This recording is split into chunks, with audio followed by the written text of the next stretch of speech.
2 de abril, Día del Veterano y de los Caídos en la Guerra de Malvinas.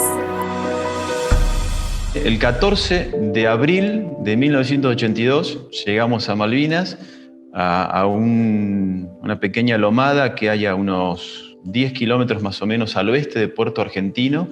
Se llama Colina de la Radio, o Whittle Ridge en inglés. Y bueno, después estuvimos todo el tiempo desde el combate hasta el 14 de junio, y cuando finalizó la guerra, a mí me tocó quedarme un mes más como prisionero de guerra. Estuve con los ingleses y éramos 640 más o menos entre soldados y militares que nos retuvieron los ingleses, y lo que querían hacer era presionar a Argentina para que firme la rendición total del conflicto. De esa manera, si Argentina firmaba la rendición, nunca más podíamos reclamar la soberanía sobre las islas. Intervino Cruz Roja Internacional y otros organismos internacionales, y al mes volvimos al continente. Yo volví el 14 de julio de ese mismo año, en 1982, por la presión internacional nos devolvieron. El sentimiento fue y sigue siendo de orgullo de haber ido a defender la patria, con un desconocimiento total de lo que es una guerra, de la vivencia, que es un antes y un después, que al día de hoy, a 39 años, seguimos sufriendo mucho con el estrés postraumático. La guerra, como decimos, fue un horror. Fueron vivencias que marcaron nuestras vidas, un antes y un después. Es muy difícil intentar explicar con palabras lo que se vive en una guerra, porque es distinto a cualquier realidad que estamos acostumbrados a vivir, o a cualquier situación crítica que uno puede llegar a vivir, que pueden ser minutos u horas durante un día, y ahí fueron casi 74 días uno tras de otro. La cabeza realmente te hace un clic y te funciona de otra manera. Pero lo que también fue muy crítico fue la posguerra. Nosotros decimos a veces que sufrimos más en la posguerra que en la guerra misma. Porque en la guerra hasta teníamos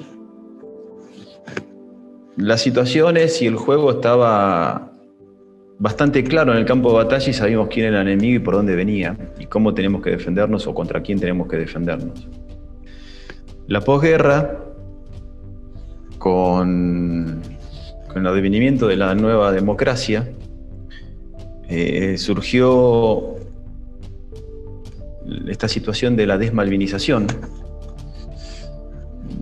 Un politólogo francés, Roquier, le sugiere al gobierno democrático de Alfonsín que lo mejor que se podía hacer era sacar del inconsciente colectivo cualquier acción militar que hayan desarrollado y que tenga arraigo popular, para que de esa manera los militares no se agarren de algún bastión y en el futuro puedan volver.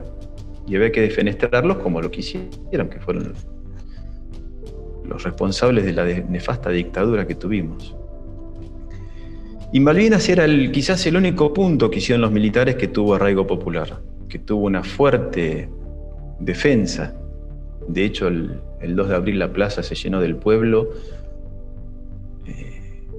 vitoreando la recuperación de las islas, y lo mismo están en las películas. Ustedes pueden ver que el 14 de junio la gente decía no se rindan, y seguían insistiendo que sigamos peleando.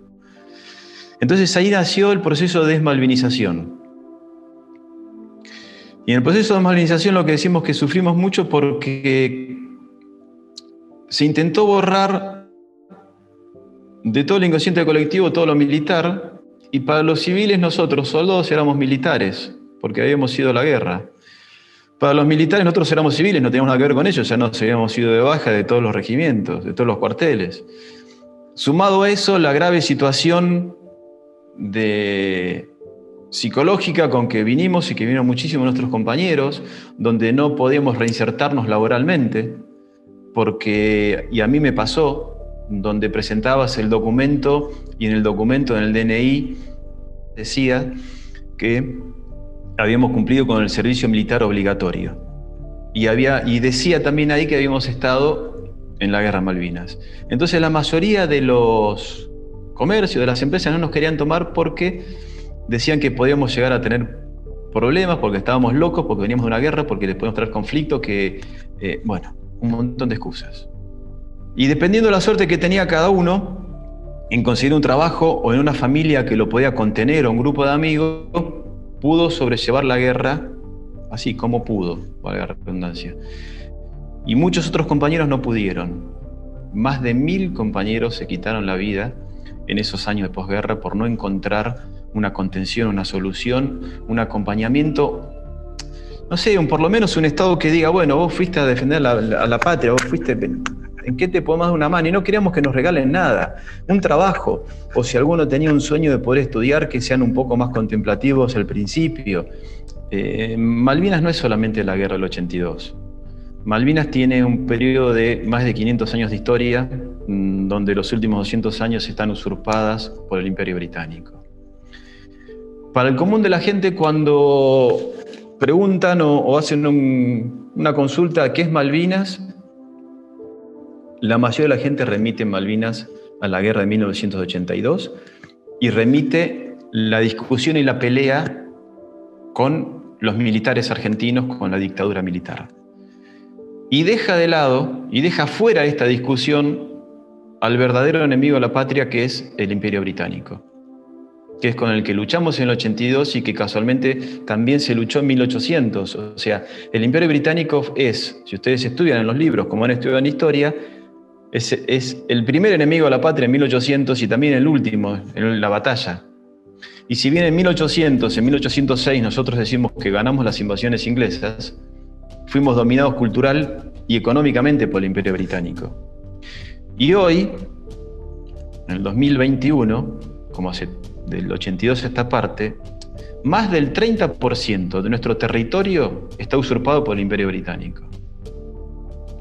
Ustedes han estudiado seguramente con la nueva ley que salió los años anteriores, el mapa bicontinental de la República Argentina, donde se toma la República Argentina desde el norte de Argentina, ¿sí? Desde Salta, de Jujuy, hasta la Antártida. Y también con la nueva disposición de las Naciones Unidas que nos han entregado la extensión marítima, la extensión de nuestra plataforma marina, donde Argentina ahí suma millones de kilómetros cuadrados a su plataforma, a su continente. Bueno, dentro de todo ese continente, más del 30% de ese territorio está usurpado por el Imperio Británico. Y se están llevando todos los recursos. Malvinas es un punto estratégico en los mares del sur. Es el puerto que controla el único paso bioceánico natural que hay en el mundo. Del Atlántico al Pacífico se puede pasar solamente por ese puerto, por ahí abajo. No hay otro lugar donde puedan pasar, entonces por eso es estratégico. Malvinas es la puerta de entrada a la Antártida. Por eso los británicos mancharon en sus mapas todo lo que es la Antártida Argentina como de ellos. Se dice que la cuenca de petróleo que hay bajo la plataforma marina argentina es superior a la de Arabia Saudita. Hoy no la podemos explotar porque no tenemos las herramientas para explotar, la tecnología. Pero dentro de 50 años seguramente va a estar esa tecnología para explotar el petróleo offshore, como se dice, dentro del mar, ¿sí? ¿Y quién la va a explotar? Los británicos. Se están llevando el recurso de pesca del Atlántico Sur, que es el más nutrido del planeta. Por eso los kelpers, que son los habitantes que viven en las islas, que son los que venden ese permiso de pesca, tienen el ingreso por cápita más alto del mundo.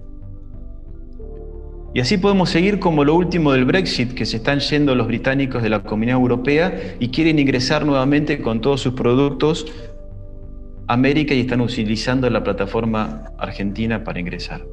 Tenemos que entender que Malvinas es mucho más que la guerra de 1982, que hay otros intereses que deberíamos entender, conocer, difundir para poder defender porque son nuestros, porque va en detrimento de nuestro pueblo y también eso es economía y es soberanía. Entonces cuando hablamos de Malvinas nosotros hablamos de soberanía. con bastante fundamento poder decir que la guerra es un error y un horror, donde el ser humano debería resolver las situaciones de conflictos de otra manera, con el diálogo. Para eso estamos, para poder entendernos. Incluso los jóvenes también deberían entender ustedes que cualquier tipo de conflicto, cualquier tipo de diferencia debemos intentar resolverlo con el diálogo. No sirve la violencia, porque la violencia, dependiendo de las escalas, pero la violencia, la escala mayor que termina siendo una guerra, perdemos todos. Pierde el que gana la guerra y pierde el que pierde la guerra. En el campo de batalla se pierde todo y después las situaciones son años y años y nunca más uno vuelve a ser igual. No permitamos en el futuro que a ningún político o militar iluminado nos llene la cabeza a nosotros, a nuestros hijos, a sus hijos o a sus nietos, de que hagamos una guerra por tal o cual tema. No va a la guerra.